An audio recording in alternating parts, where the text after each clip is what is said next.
Hello friend, कैसे हैं आप सब लोग। आई होप आप लोग बहुत बढ़िया होंगे। मैं KR सैनी सभी का स्वागत करता हूं। दोस्तों, सेक्शन कंट्रोल का वाइड नोटिफिकेशन जारी हो चुका है। इस वीडियो में इस कंट्रोलर के जॉब प्रोफाइल, प्रमोशन, सैलरी के बारे में बात करेंगे।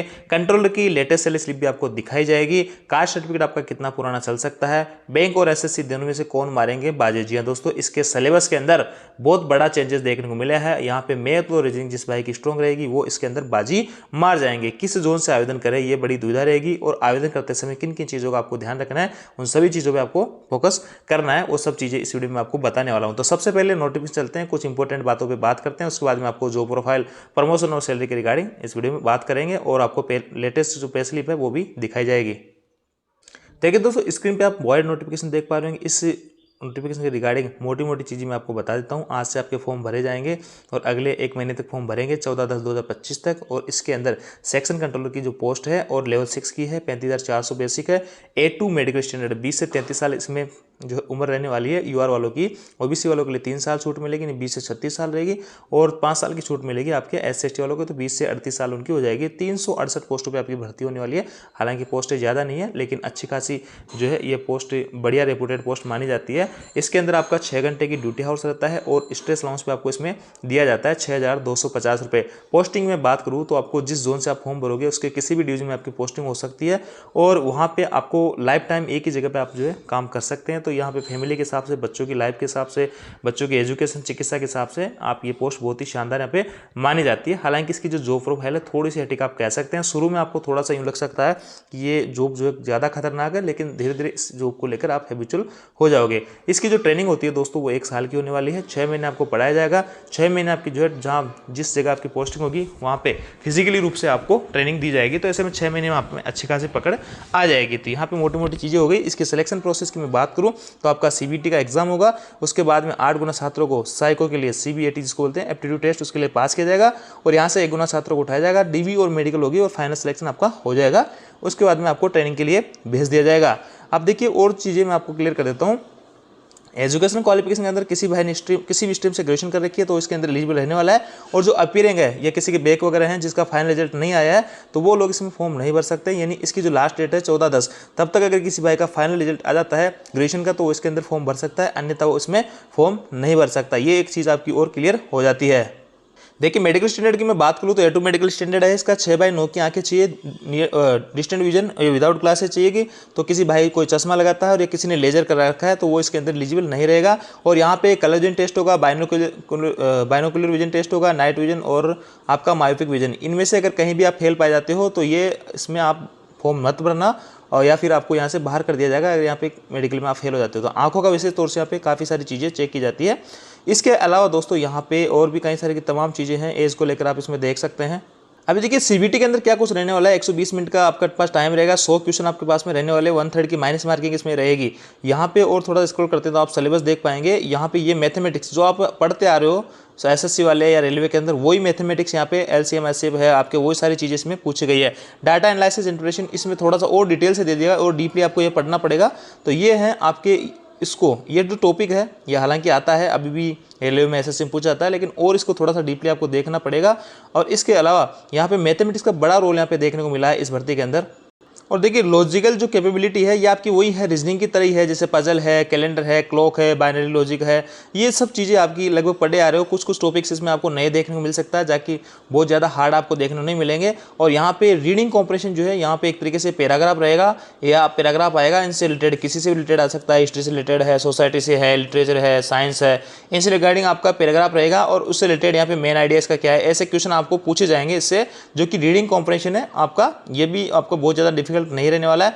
मेंटल रीजनिंग आपको जो रीजनिंग अभी तक पढ़ते आ रहे हो वही आपकी रीजनिंग रहने वाला है। तो मोटा मोटा यूँ कहें कि मैं तो रीजनिंग का ही मोटा इसमें वेटेज रहने वाला है। बस ये है कि यहाँ पे अगर पेपर का लेवल लेंथी बना दिया जाता है, जैसे कि SSC मेंस का, CGL मेंस का जो पेपर आता है, ऐसा अगर क्वेश्चन इसमें आ जाते हैं तो फिर इसमें आपको अच्छी खासी तैयारी की जरूरत पड़ने वाली है। देखिए यहाँ पे पोस्टें 368 ही है, कंपटीशन अच्छा खासा इसमें रहने वाला है। तो ऐसे में तैयारी भी आपको उसी लेवल की करनी होगी। तो ऐसे में सीधी सीधी मैं बात करूँ तो देखिए 60 क्वेश्चन आपके मैथमेटिक्स के रहने वाले हैं और रीजनिंग रीजनिंग के ये क्वेश्चन है और लॉजिकल कैपेबिलिटी की ये क्वेश्चन है। तो ऐसे में दोस्तों यहाँ पे मैथ और रीजनिंग एसएससी वाले भाइयों की बहुत स्ट्रॉन्ग रहती है, तो ऐसे में वो लोग इसमें बाजी मार जाएंगे। और रीजनिंग के अंदर जो है आपके बैंक वालों को प्रॉफिट होता है, लेकिन रीजनिंग का ज़्यादा वेटेज नहीं है, ज़्यादा वेटेज मैथमेटिक्स का इसमें रहने वाला है। तो आपके 100 क्वेश्चन रहने वाले हैं, तो इस हिसाब से आपको इसमें तैयारी करनी है।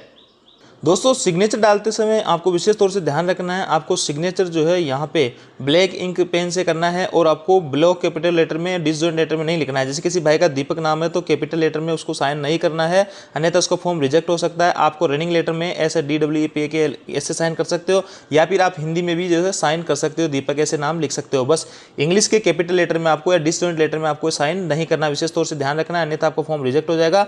और देखिए किस आधार पर आपका फॉर्म रिजेक्ट हो सकता है, वो भी चीज़ें इसके अंदर आपको दे रखी है। देखिए यहाँ पे रहा नॉन वाइट बैकग्राउंड वाली फोटो चाहिए होगी, और इंक फॉर सिग्नेचर में अगर आप ब्लैक इंक जो इंक का यूज़ नहीं करते हो तो आपका फॉर्म रिजेक्ट हो सकता है। ये सब चीज़ें इसके अंदर है। Poor resolution of unclear signature image, इसमें भी आपका रिजेक्ट हो सकता है। Uploading an image other than signature, no signature, thumb impression in place of signature, ये हैं। अगर ये गलतियां करते हो तो आपका फॉर्म रिजेक्ट भी हो सकता है, साफ साफ यहाँ पे कहा गया है। और आपकी जो एग्जाम प्रोसेस है वो आपकी आप यहाँ एग्जाम होगा, उसके बाद DV होगी, मेडिकल होगी, उसके बाद में अपॉइंटमेंट आपका हो जाएगा। कास्ट सर्टिफिकेट में बात करूँ तो आपका SC/ST वाला सेंटर वाला कितना ही पुराना हो चल जाएगा, OBC वाला 1 साल से पुराना नहीं होना चाहिए। और EWS का भी जो है करंट फाइनेंस ईयर का जो है वही इसमें EWS का भी सर्टिफिकेट चाहिए होगा।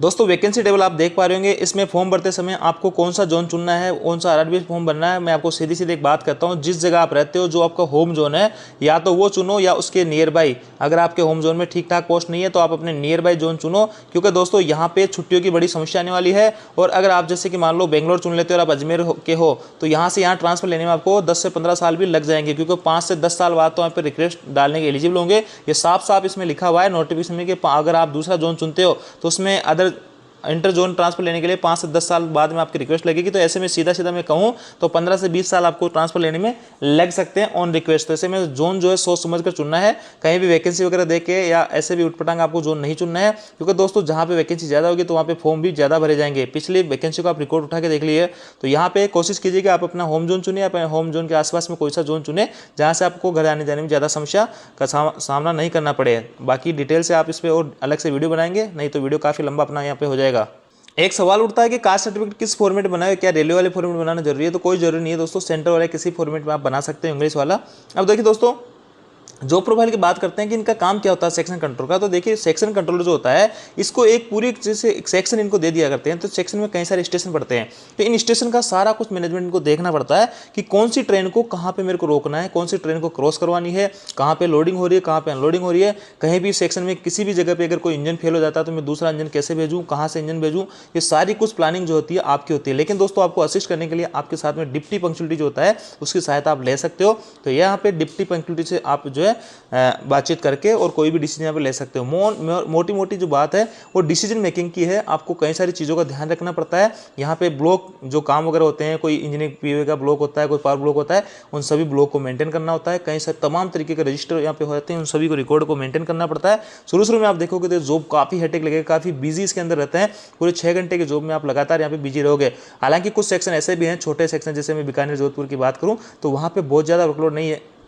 इसके अलावा जैसे कि जयपुर है, दिल्ली है, आपके बॉम्बे है, वहाँ के जो कंट्रोल होते हैं वो बहुत ही ज़्यादा बिजी यहाँ पे रहते हैं। तो यूँ कहेंगे कि 6 घंटे में उनको खाना खाने का भी समय नहीं मिलता है। बिल्कुल बात सही है, इस चीज़ को बिल्कुल गौर के रखना है। बाकी इसमें आपको पोस्टिंग प्लेस, सैलरी वगैरह सारी कुछ चीज़ें आपको अच्छी खासी मिल जाती है। एक ही जगह पर आप जो है लाइफ टाइम अपनी जो है ज़िंदगी गुजार सकते हो, और प्रमोशन भी इसमें ठीक ठाक रहता है। पहला जो प्रमोशन है दोस्तों आपको लेवल 6 से लेवल 7 के अंदर लगभग 3 साल के अंदर आपका प्रमोशन हो जाता है। और सैलरी में बात करूँ तो 75,000 प्लस आपकी पहली सैलरी यहाँ पे रहने वाली होती है। ट्रेनिंग के अंदर बेसिक और DA मिलेगा। ट्रेनिंग आपकी 1 साल की रहेगी, 6 महीने आपको पढ़ाया जाएगा, 6 महीने आपकी जो फील्ड में जहाँ पे पोस्टिंग होगी वहाँ पे आपकी ट्रेनिंग रहने वाली है। तो जो प्रोफाइल थोड़ी सी हेटिक्स में रहेगी, शुरू में लगेगा आपको, बाकी बाद में अगर आप हैबिचुअल हो जाओगे तो आपको आसान यहाँ पे लगा करेगी। अब मैं आपको पे स्लिप यहाँ पे दिखाता हूँ एक भाई की। देखिए दोस्तों स्क्रीन पर आप एक पे स्लिप देख पा रहे होंगे। 2018 के भाई की ज्वाइनिंग है, बीकानेर डिवीजन में कार्यरत है, और इनकी जो पोस्ट है वो TNL नहीं है, और जो कंट्रोल होते हैं उनको TNL बोल दिया करते हैं रेलवे में, और चीफ कंट्रोलर जो होते हैं उनको CTNL बोलते हैं। तो ये चीफ कंट्रोलर नहीं है, TNL ही है, कंट्रोलर ही है। और यहाँ ऑपरेटिंग डिपार्टमेंट की पोस्ट है, बीकानेर की पोस्टिंग है। लेकिन लेवल 7 में ये पहुँच गए हैं, हमारे बैच के हैं। और देखिए लेवल 6 में भर्ती होती है। ये TA के माध्यम से आए थे, पहले TA के माध्यम से कंट्रोलर बना करते थे, तो TA थे। और यहाँ पे उनका जो है मात्र 3 साल में, और TA की जो पहले ट्रेनिंग 2 साल की हुआ करती थी, अब आप जब कंट्रोलर बनोगे तो आपकी ट्रेनिंग 1 ही साल की रहने वाली है। तो ऐसे में इन भाई का जो है प्रमोशन जल्दी हो गया था, 3 साल के अंदर इनको लेवल 7 मिल गया था। अभी वर्तमान में इनका जो बेसिक है 50,500 रुपये। अगर इनिशियल आप में से कोई भाई कंट्रोलर बनता है तो 35,400 आपकी बेसिक रहने वाली है। तो इस बेसिक के हिसाब से अगर देखेंगे तो देखिए यहाँ पे क्या क्या चीज़ें इनको मिल रही है। बेसिक है इनका, DA है आपका अभी 55% है, 3% जल्द अनाउंसमेंट होने वाला है, अगले महीने से आपको मिल जाएगा। हाउस रेंट अलाउंस, इसमें हाउस रेंट अलाउंस लगभग आपको 20% मिलेगा, क्योंकि DRM ऑफिस जो होते हैं वाई क्लास सिटी में मैक्सिमम रहते हैं। ट्रांसपोर्ट अलाउंस जो है 2750 रुपये को मिल रहा है। नाइट ड्यूटी करते हैं, नाइट ड्यूटी अलाउंस मिलेगा। और देखिए स्पेशल ये स्ट्रेस अलाउंस भी बोल दिया करते हैं, या ट्रेन कंट्रोलर अलाउंस बोलते हैं, 6250 रुपये सभी कंट्रोलर को मिलता है और हर महीने मिलता है। इनको ड्रेस अलाउंस वगैरह नहीं मिलता है, क्योंकि पर्टिकुलर कोई इनकी ड्रेस नहीं होती है, कोई भी फॉर्मल ड्रेस आप पहन सकते हो। बाकी दिवाली के बोनस है, मेडिकल फैसिलिटी है, पास PTO, सब चीज़ें इनको मिलता है। सेकंड AC का पास आपको मिला करेगा। इसके अलावा इनकी कटौतियाँ हैं, और इनकी जो सैलरी है देखिए आप लगभग 1 लाख के आसपास यहाँ पे 99,000 बन रही है। तो ये इनकी बेसिक अच्छी खासी, इसलिए 99,000 बन रही है। अब इनिशियल कोई कंट्रोल ज्वाइन करता है तो देखिए इनको क्या क्या मिलेगा। 35,400 तो बेसिक रहेगा, और यहाँ पे 20,000 के आसपास उसको DA मिल जाएगा, और इसका जो है 7,000 के आसपास उसको HRA मिल जाएगा, 2790 उसको TPA मिल जाएगा। नाइट ड्यूटी वगैरह करेंगे 2-3 हज़ार उनको नाइट ड्यूटी अलाउंस मिल जाएगा, और 6,250 रुपये उनको भी मिला करेगा। तो ये सब चीज़ें अगर आप जोड़ोगे तो ये आपकी जो है 75,000 के आसपास आपकी सैलरी, पहली सैलरी पहुँच जाएगी। या आफ्टर ट्रेनिंग मिलती है, ट्रेनिंग में आपको बेसिक और DA मिलता है। देखिए दोस्तों, साल भर में आपकी जब तक अपॉइंटमेंट होगा तो आपका पे कमीशन भी यहाँ पे आ जाएगा, तो सैलरी और अच्छी खासी हाइक हो जाएगी। लाख रुपए के आसपास आपकी इनिशियल जो है सैलरी जा सकती है। और साथ ही DA भी बढ़ा करेंगे, 2-3 बार DA भी बढ़ जाएंगे। तो ऐसे में आपकी जब आप ज्वाइनिंग करोगे तो आपकी अच्छी खासी सैलरी हो जाएगी। 80,000, 80, 85, 90,000 के करीब भी आपकी पहुंच जाएगी। अभी वर्तमान में अगर कोई भाई कंट्रोलर के पद पर ज्वाइन करता है तो 75,000 के आसपास उसको सैलरी मिलेगी। पे कमीशन इसमें आ जाता तो 1 लाख के करीब जो है 1 लाख प्लस आपकी सैलरी हो जाएगी। तो सैलरी इसमें अच्छी खासी है, सब चीज़ें इसमें अच्छी खासी है। बस जो प्रोफाइल थोड़ा सा इसमें हेटिक रहने वाला है, और सब चीज़ें इसमें बहुत ही बढ़िया रहने वाली है। तो ये थी दोस्तों अपडेट। आप जानकारी आपको अच्छी लगेगी, वीडियो आपको लाइक कीजिए, दोस्तों के साथ शेयर जरूर करें। Thank you.